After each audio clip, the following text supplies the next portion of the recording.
Di sini kelompok kami akan menjelaskan tentang white noise. Apa itu noise? Noise adalah draw atau yang biasa disebut noise adalah suatu sinyal gangguan yang bersifat akustik, elektris, maupun elektronis yang hadir dalam suatu sistem dalam bentuk gangguan yang bukan merupakan sinyal yang diinginkan.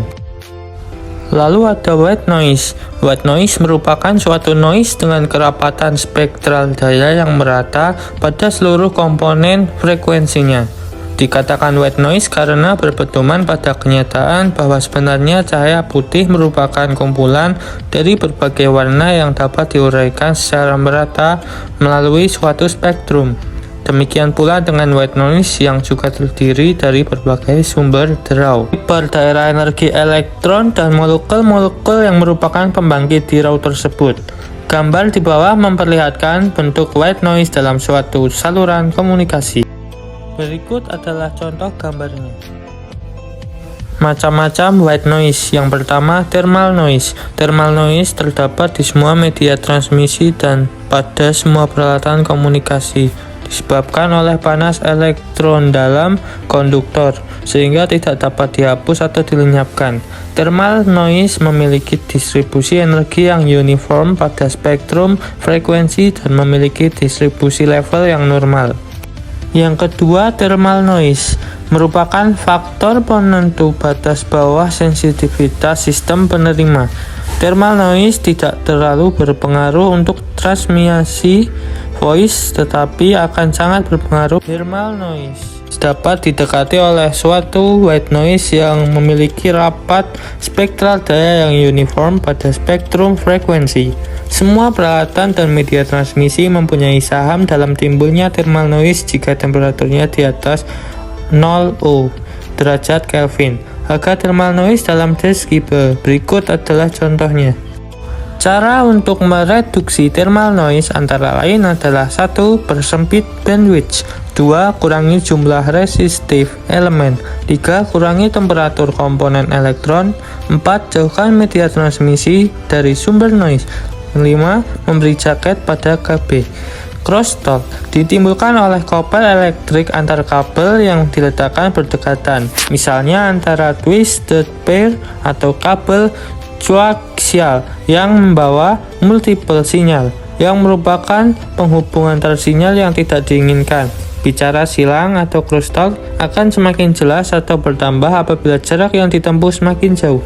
Sinyal yang ditransmisikan semakin kuat atau semakin besar frekuensinya, misalnya pada percakapan telepon mendengar suara lainnya. Sinyal pemancar yang ditangkap antena. Ada 3 hal penting yang menyebabkan timbulnya crosstalk. Hal tersebut adalah 1. Electrical coupling di antara media transmisi, misalnya antara pasangan-pasangan kawat pada sistem komunikasi yang menggunakan kabel sebagai media transmisinya.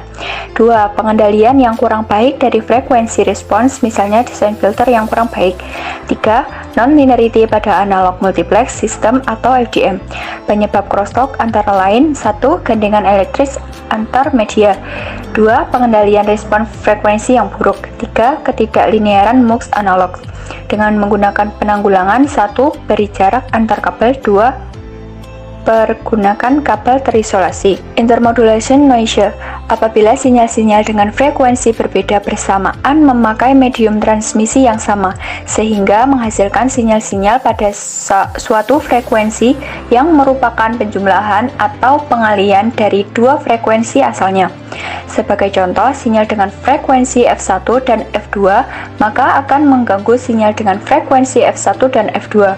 Hal ini timbul karena ketidaklinearan dari transmitter, receiver, atau sistem transmisi. Intermodulasi ini dapat terbentuk dari frekuensi harmonisa suatu sinyal. Untuk contoh di atas, maka intermodulasi yang terjadi akan mempunyai frekuensi-frekuensi sebagai berikut ini. 1. Harmonik yang pertama adalah F1 kurang lebih F2. Harmonik yang kedua, 2F1 kurang lebih FR, F1 kurang lebih 2F2, dan seterusnya. Harmonik yang ketiga, 2F1 kurang lebih 2F2, 3F1 kurang lebih F2, dan seterusnya. Intermodulation noise dapat timbul karena berbagai macam hal antara lain: 1. Level input terlalu tinggi sehingga perangkat bekerja daerah non-linear. 2. Kesalahan penalaan perangkat sehingga perangkat bekerja secara non-linear. 3. Level setting yang tidak baik. Jika level dari input dari suatu peralatan terlalu tinggi, maka peralatan akan bekerja pada suatu daerah kerja yang non-linear. Hal ini yang disebut sebagai overdriver. Yang keempat, penempatan komponen yang kurang benar yang menyebabkan peralatan bekerja pada daerah kerja yang non-linear. Kelima, non-linear developer delay. Ketidaklinearan sistem atau perangkat komunikasi yang menyebabkan terjadinya intermodulation noise dapat disebabkan karena 1. Ketidaktepatan pengaturan level. 2. Ketidakketepatan pengaturan titik kerja perangkat. 3. Nonlinear development delay. 4. Kerusakan perangkat dengan menggunakan penanggulangan, pengaturan, penggunaan frekuensi. Dan macam white noise yang terakhir adalah impulse noise, disebabkan oleh medan listrik mengenai media transmisi. Dengan menggunakan penanggulangan: 1. Menjauhkan media transmisi dari medan listrik. 2. Menaikkan SNR. 3. Memasang surge protector. 4. Menggunakan kabel terisolasi. Implementasi white noise dalam kehidupan sehari-hari. 1. Derau putih atau yang biasa dikenal sebagai white noise kerap dikaitkan dengan peningkatan kualitas tidur. White noise bekerja dengan cara mengurangi perbedaan suara latar atau backsound dengan suara puncak atau backsound, sehingga mampu menciptakan suara konstan yang dapat menutup suara aktivitas lainnya. Sebuah studi di 2016 menunjukkan bahwa white noise kemungkinan efektif untuk mengatasi insomnia. Jadi itu aja penjelasan dari kami. Terima kasih.